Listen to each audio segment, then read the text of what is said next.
Me golpeaste, dijo con la voz rota. Lo que no sabía era que yo la había visto ensayar cada palabra frente a mis cámaras. Todo empezó una noche de martes. Siempre he sido un hombre de pocas palabras, no del tipo de silencio que nace de la derrota o del vacío. El mío es un silencio deliberado, el de quien elige sus palabras como elige sus herramientas. Una por una, la correcta para cada tarea, sin desperdiciar nada.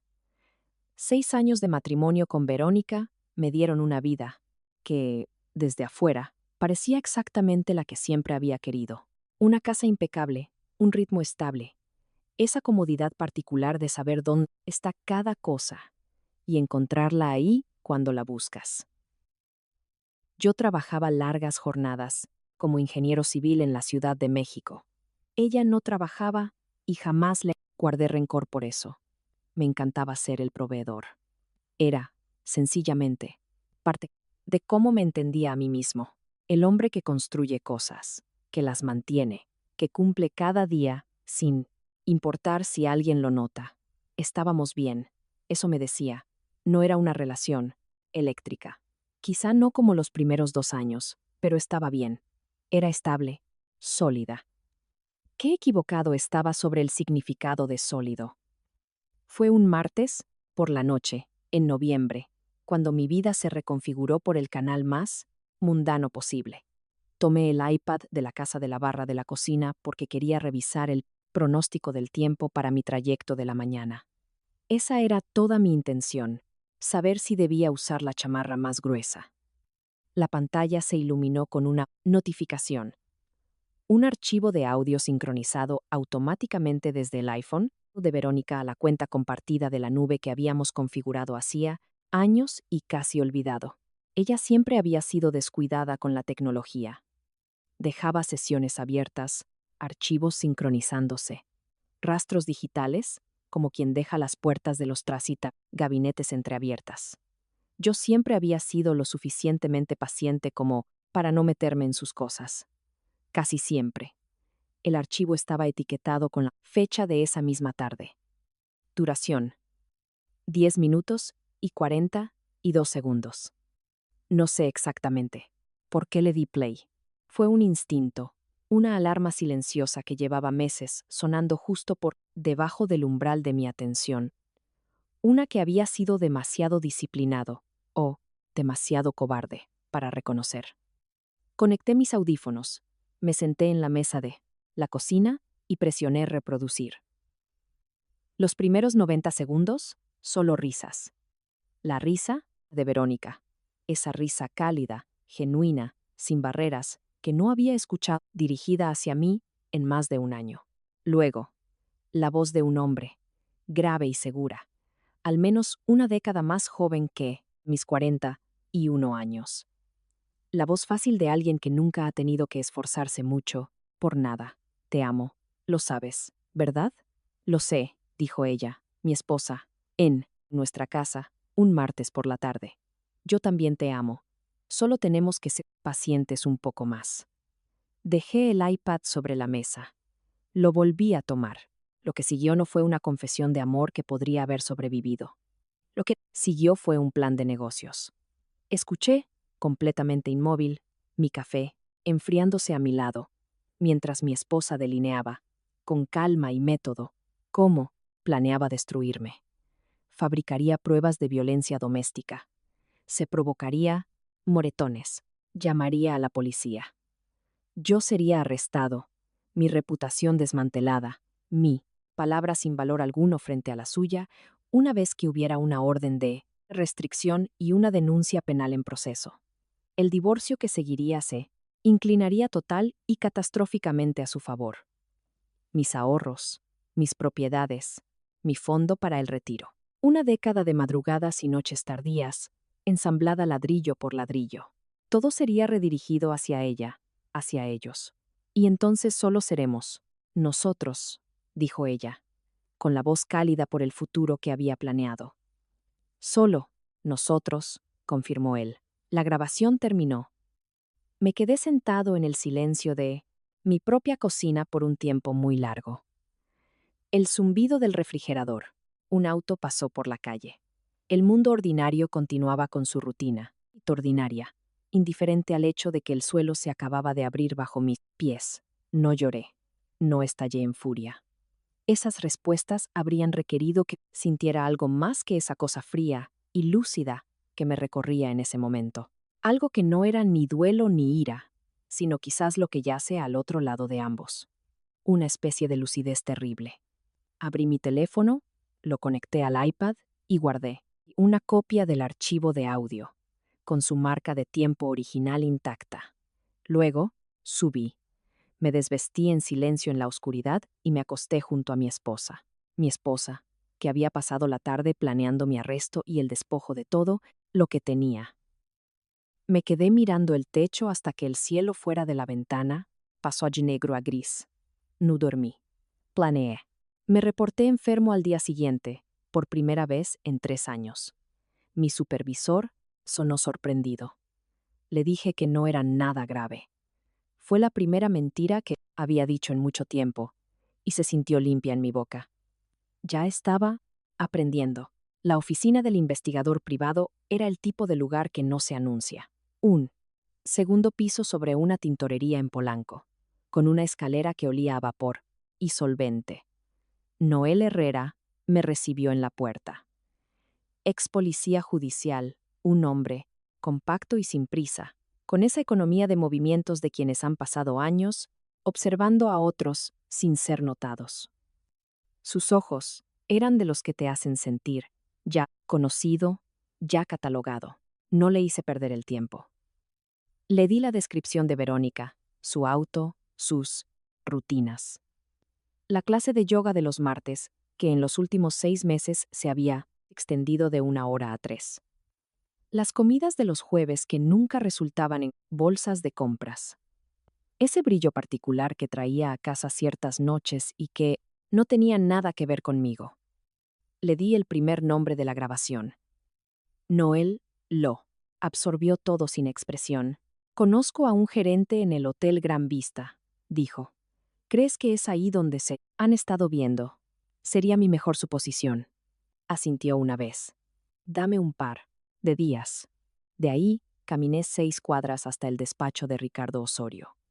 Si Noel Herrera era el hombre que observaba, Ricardo era el que desmantelaba. Su reputación en derecho familiar era específica y muy respetada. Era silencioso en los tribunales, de la misma forma en que las cosas muy poderosas a veces son silenciosas. Los abogados contrarios habían aprendido a temerle a su paciencia. Su oficina era ordenada de una manera que comunicaba control absoluto. Escuchó mi relato completo sin una sola interrupción. La grabación, el plan, el engaño, la cronología. Cuando terminé, se quedó un momento en silencio, con las manos entrelazadas sobre el escritorio. El audio es contundente, dijo finalmente, pero tenemos que blindarlo. Se inclinó hacia adelante. La documentación de la infidelidad anula su derecho a reclamar una compensación desproporcionada. Eso es importante. Pero más aún, me miró directamente. Si planea montar un incidente de abuso, necesitas poder probar que fue montado. Eso significa cámaras.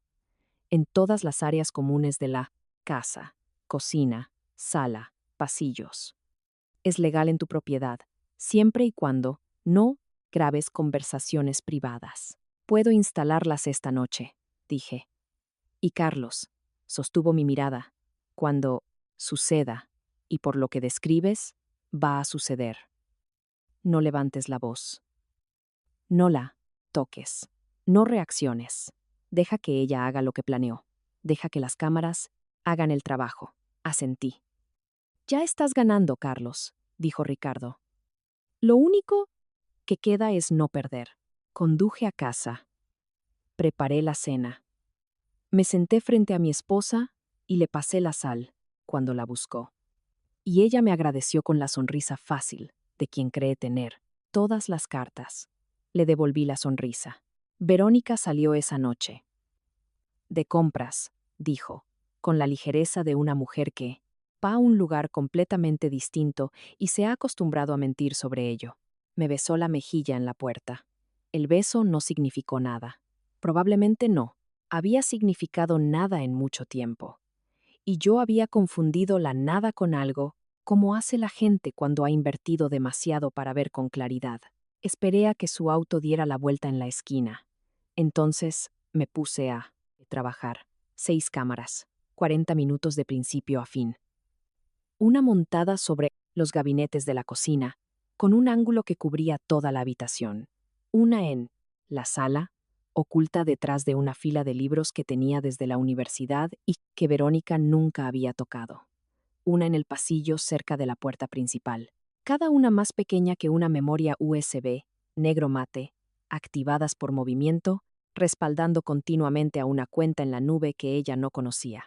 Probé cada una de las transmisiones desde mi teléfono en el estacionamiento, la ferretería donde las había comprado.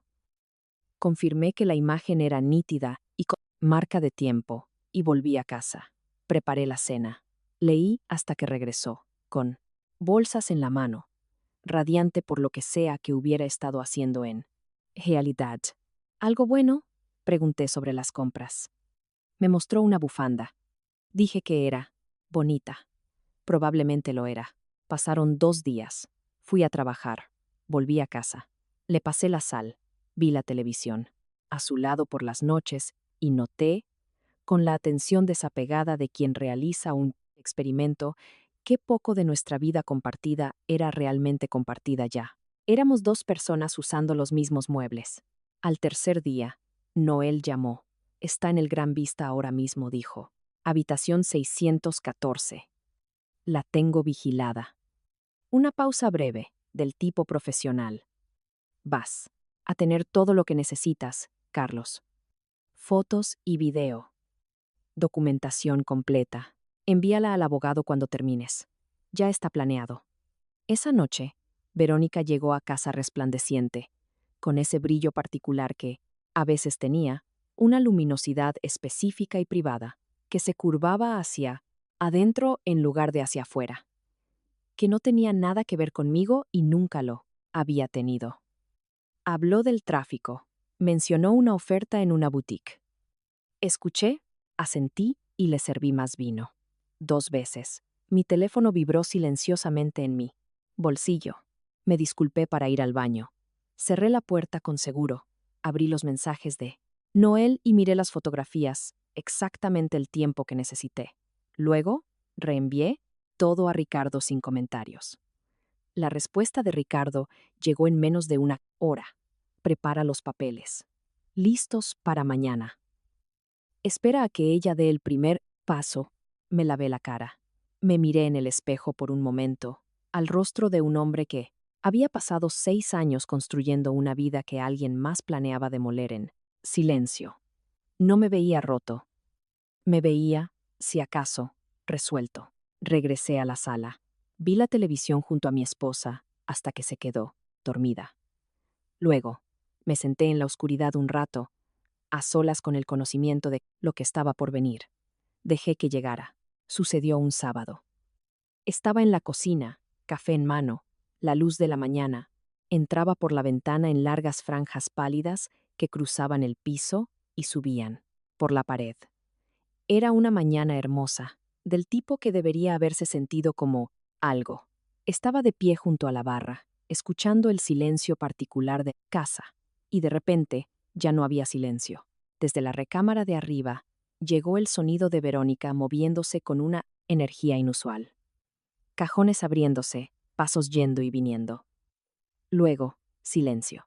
Luego, un sonido rítmico, bajo y ligeramente anómalo, de una manera que no pude nombrar de inmediato. Como alguien realizando una tarea que requiere una cierta concentración sombría. Bebí un sorbo de mi café. Esperé. Apareció en el umbral de la cocina. Su rostro estaba rojo e hinchado en la pura mejilla izquierda.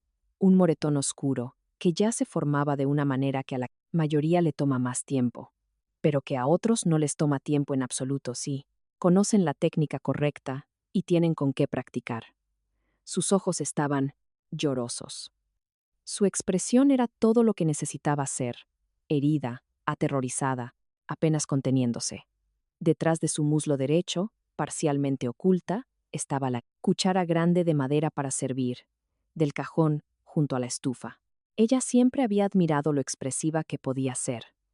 Me lo había dicho una vez, riendo, y yo había pensado que era encantador. Me golpeaste, dijo, su voz quebrándose exactamente donde las voces se quiebran, cuando se supone que deben hacerlo. Me golpeaste otra vez y ya no puedo. Ya, no puedo seguir con esto. Dejé mi taza, marcó el 911. Lo que hizo con su voz, en esa llamada, fue realmente notable. Fragmentada, sin aliento, ahogada en un dolor convincente. Les dio nuestra dirección. Les dio mi nombre. Dijo, me atacó con la precisión de alguien que ha repetido las palabras en su cabeza tantas veces que se han vuelto suaves y verosímiles por la repetición. Era magnífica, lo digo sin ironía. En la interpretación del victimismo, era genuinamente talentosa. Me senté en la mesa de la cocina, crucé las manos sobre la superficie y esperé. Los oficiales llegaron en 8 minutos. 2 de ellos, un patrullero veterano, llamado Garrido, experimentado y cuidadoso, y su compañero más joven, que aún no, había aprendido a ocultar sus emociones. Verónica los recibió en la puerta, con lágrimas corriendo, una mano presionada contra su mejilla herida, toda su postura comunicando devastación. Me señaló. La expresión del oficial más joven se transformó en una dispuesta a protegerla. Ella era extraordinaria. Me pidieron que me pusiera de pie. Me puse de pie. Me pidieron que pusiera las manos en la espalda. Lo hice. Me esposaron con eficiencia profesional. Y Garrido me leyó mis derechos con el tono uniforme de un hombre que había hecho esto. Muchas veces. Fue cuidadoso, fue correcto, y no sentí ningún resentimiento hacia él. Mientras me llevaban hacia la puerta principal, me detuve. Oficial. Mi voz era completamente estable, la más firme que había tenido en toda la semana, en realidad. Porque este era el momento. Y había estado avanzando hacia él durante 4 días. Y estaba listo, de la manera en que uno está listo para algo cuando lo ha planeado hasta el último detalle. Antes de irnos, me gustaría que revisaran las cámaras. Garrido se detuvo, frunció el ceño. ¿Qué cámaras? Las cámaras de seguridad de la casa. Las instalé hace 3 días. Cubren la cocina y el pasillo. Están conectadas a la nube. Pueden ver las últimas 2 horas ahora mismo en mi teléfono, que está en la barra de la cocina. Les daré la contraseña. La atmósfera en la habitación cambió. No de forma ruidosa. Fue un cambio sutil, el que ocurre cuando una sola pieza de información reorganiza todo a su alrededor. Lo sentí. Garrido lo sintió. Su compañero lo sintió. Y Verónica, por un instante, por un único segundo sin vigilancia, mostró algo detrás de sus ojos, que no era ni dolor ni miedo, sino la mirada específica de alguien que ha subido a un escenario y descubre que el decorado es diferente al que ensayó. Garrido miró a su compañero, me miró a mí, miró a Verónica. «Podemos echar un vistazo», dijo. La grabación duraba 40 segundos y no necesitaba nada más. Los 2 oficiales se inclinaron sobre mi teléfono, que yo había desbloqueado y abierto para ellos, y observaron. Vieron a Verónica entrar en la cocina desde el pasillo trasero. La vieron abrir el cajón de los utensilios. La vieron sacar la cuchara de madera para servir, la misma que había estado escondiendo a medias detrás de su muslo 40 minutos después. Cuando apareció en el umbral afirmando que yo la había golpeado, la observaron levantarla y, con una deliberación lenta y metódica, que de alguna manera era peor que si hubiera sido frenética, golpearse la mejilla izquierda. 1, 2, 3 veces. La vieron sacar su teléfono y comprobar el resultado en la cámara frontal, examinando el daño con la expresión concentrada de alguien que evalúa su trabajo. Un cuarto golpe. Un asentimiento a su propio reflejo. Luego, salió del encuadre hacia la sala. Y 30 segundos después, en la cámara del pasillo, pudieron verla componer su rostro. Observaron la transición consciente, de la evaluación a la angustia, antes de que regresara por la puerta de la cocina, donde yo estaba de pie con mi café. El oficial más joven hizo un pequeño sonido involuntario. La mandíbula de Garrido se había tensado, de la forma en que las mandíbulas se tensan cuando una persona se esfuerza por mantener una expresión profesional. También hay una grabación de audio, dije, en el mismo teléfono. Deberían escucharla antes de que nadie diga nada más. Verónica encontró su voz. Esas cámaras son ilegales. Las instaló para espiarme. No tenía derecho. No pueden usar. Señora, dijo Garrido en un tono que era casi amable y completamente final. Y el tema se cerró. Escucharon la grabación. Los 10 minutos y 42 segundos completos.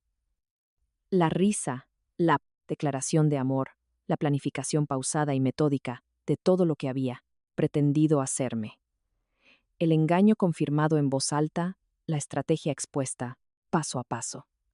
El moretón fingido, la llamada al 911, el arresto, la orden de restricción, la demolición financiera que seguiría. El cariño particular en su voz cuando describió cuán a fondo pretendía quedarse con todo lo que yo había construido. A mitad de camino, el oficial más joven detuvo la reproducción y miró a Verónica. Lo que había en sus ojos no era exactamente asco. Era un pariente, cercano. Ella intentó varias cosas. Primero, la negación. Esto está fuera de contexto. No sé qué es eso. Podría ser la voz de cualquiera. Luego intentó las lágrimas, esta vez reales, o al menos provenientes de un lugar menos calculado que la actuación anterior. Luego intentó la versión de la historia en la que ella era la víctima de un esposo controlador y abusivo, donde la grabación fue fabricada o manipulada, donde estaba tan asustada y desesperada que sintió que no tenía otra opción.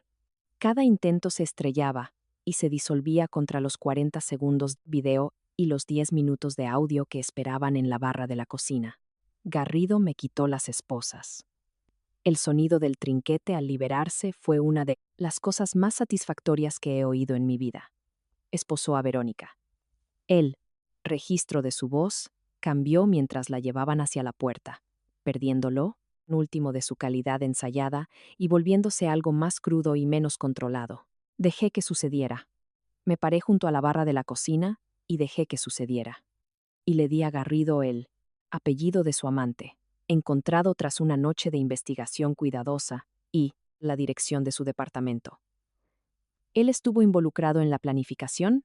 Dije. La grabación lo deja claro. Querrán hablar con él. Garrido hizo una pausa y me miró por un momento, con una expresión que no pude leer del todo. Respeto profesional, tal vez, o algo parecido. Manejó esto con mucha calma, dijo. Me volví hacia el fregadero. Mi café se había enfriado en la última hora. Lo vertí, observándolo girar por el desagüe. Tenía buenos abogados, dije. Fui a verla una vez. He pensado por qué, y no tengo una respuesta clara. No para regodearme. No soy así, y no quería convertirme en eso a través de todo esto. Quizás simplemente para cerrar algo, para mirar la realidad en lugar de la versión en papel, y luego terminar. La sala de visitas del reclusorio preventivo era de un beige bajo luz, fluorescente, esa paleta institucional particular diseñada, al parecer, para sugerir que el tiempo se ha detenido, que el mundo exterior no existe, que este momento de consecuencia es total y sin salida. Verónica se sentó frente a mí, al otro lado del cristal, de una manera en que nunca la había visto sentarse, completamente desprotegida. Cada capa de actuación despojada por el peso específico y poco glamoroso de lo que había sucedido, se veía más joven de lo que esperaba. Parecía alguien que había hecho una apuesta muy grande a un resultado muy específico. Y ahora estaba sentada en las secuelas de haberse equivocado de manera precisa y exhaustiva. Levantó el teléfono. Yo levanté el mío. Carlos, yo. Tengo los videos del hotel, dije, no con crueldad, simplemente, de la manera en que se enuncia un hecho que va a ser relevante. También las fotografías. Noel Herrera es un investigador excepcionalmente minucioso. Lo recomendaría, aunque imagino que tu agenda estará bastante restringida en el futuro, previsible. Su boca se abrió y se cerró. Algo cruzó su rostro que podría haber sido él. Comienzo de una versión diferente de esta conversación, una en la que intentara un nuevo enfoque. Luego pasó. Los papeles del divorcio se presentaron ayer, continué. Ricardo Osorio se encarga de todo. Quizás hayas oído hablar de su reputación. Es preciso y es paciente, y dadas las circunstancias. Los cargos por fraude, la denuncia de hechos falsos, todo lo que está pendiente. Él anticipa que el proceso será sencillo. Carlos, su voz se quebró en mi nombre, y esto noté con la atención distante, que me había entrenado para mantener, sonó real, no actuado, genuinamente quebrado. Por favor, cometí un error. Cometí tantos. La miré. Me tomé un momento completo y la miré honestamente, al rostro de la mujer en la que había creído durante 6 años, a la persona que había resultado ser debajo de la vida que habíamos compartido, a la distancia entre esas dos cosas. Sentí dolor en algún lugar detrás de todo lo demás. Quiero ser honesta al respecto. No soy un hombre de piedra y no quiero fingir lo contrario. Pero también sentí la paz particular de un hombre que ya ha tomado su decisión y no le queda nada por decidir. Espero que encuentres lo que buscabas, le dije. Dejé el teléfono. Me puse de pie. Salí por la puerta, bajé por el pasillo, emergí a la luz ordinaria de la tarde. No miré hacia atrás. No lo necesitaba. El divorcio se finalizó 4 meses después. Conservé la casa, ambas cuentas y la propiedad en las afueras, el terreno que mi padre me había dejado y al que Verónica siempre se había referido, con un particular gesto de desdén, como ese lugar viejo. Sus contrademandas fueron desestimadas antes de ser completamente ingresadas en el expediente, que es el resultado inevitable cuando tu estrategia legal se basa en tu credibilidad. Y tu credibilidad ha sido grabada, con marca, de tiempo, y reproducida frente a 2 agentes de la ley antes de las 9 de la mañana de un sábado. Christian, su amante, el joven de 26 años que había creído estar enamorado y quizás lo había estado. De la manera en que la gente de su edad se enamora, cuando el objeto de su amor también dirige sus acciones. Fue acusado como cómplice. Cooperó con la fiscalía a cambio de una reducción de cargos.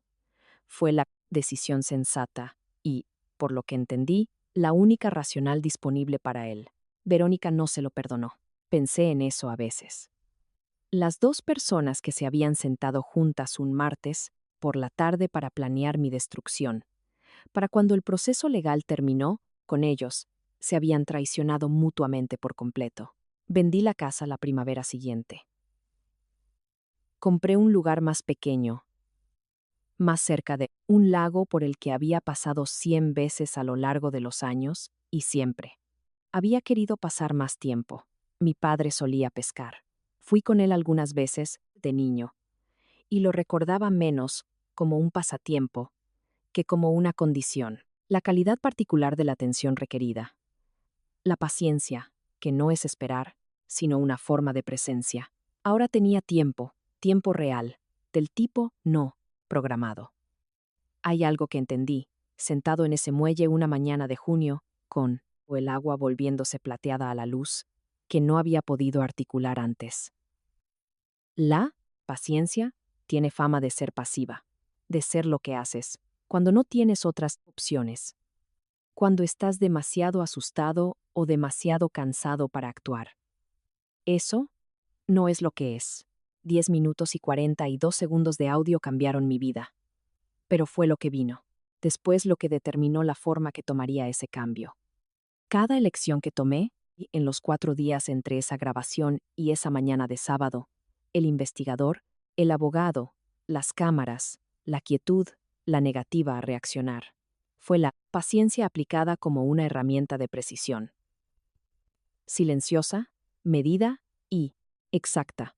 Ella había construido una trampa. Yo había construido un caso. Esa es la diferencia entre alguien que simplemente está enojado y alguien que ha decidido ganar. Me senté junto al agua.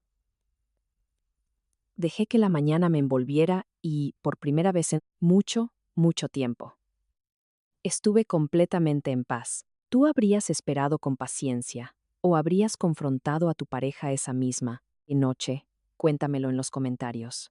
Gracias por escuchar. No olvides suscribirte para más historias como esta.